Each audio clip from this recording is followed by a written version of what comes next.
भारत सदियों से ज्ञान, उपचार और संतुलित जीवन शैली का मार्गदर्शक रहा है।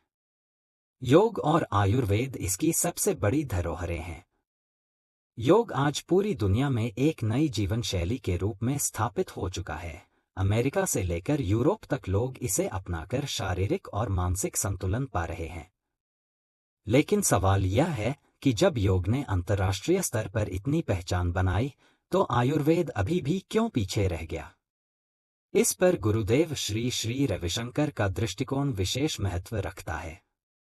योग ने पाया सम्मान, आयुर्वेद क्यों पिछड़ा? योग अब केवल व्यायाम नहीं, बल्कि संपूर्ण जीवन जीने की कला माना जाता है। यह शरीर, मन और विचार तीनों को संतुलित करता है। इसके विपरीत, आयुर्वेद अभी तक दुनिया के सामने अपनी पूरी गहराई में नहीं पहुंच पाया।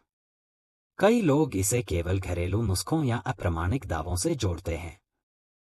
अधूरी और भ्रामक जानकारी ने इसकी विश्वसनीयता को कमजोर किया है। मेडिकल इंडस्ट्री की दीवारें। आधुनिक चिकित्सा जगत पर बड़ी दवा कंपनियों का वर्चस्व है। उनका झुकाव उन उपचारों की ओर होता है जो तुरंत असर दिखाएं और भारी मुनाफा दें, जबकि आयुर्वेद एक धीमी लेकिन गहरी प्रक्रिया है, जिसमें धैर्य और समझ दोनों की जरूरत होती है। यही कारण है कि इसे अक्सर नजरअंदाज किया जाता है और बड़ी कंपनियां इसे अपने लिए चुनौती मानती हैं। हमारी अपनी गलतियां।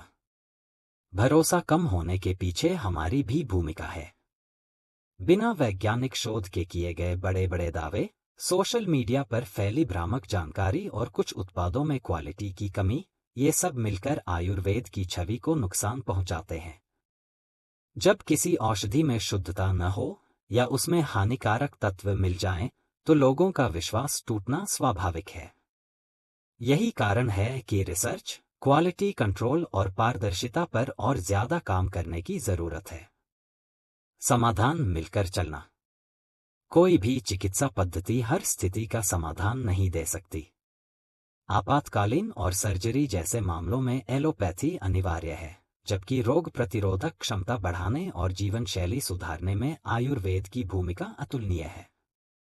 अगर दोनों प्रणालियां मिलकर काम करें, तो चिकित्सा जगत में एक नई क्रांति आ सकती है और मरीज को वास्तविक लाभ मिलेगा।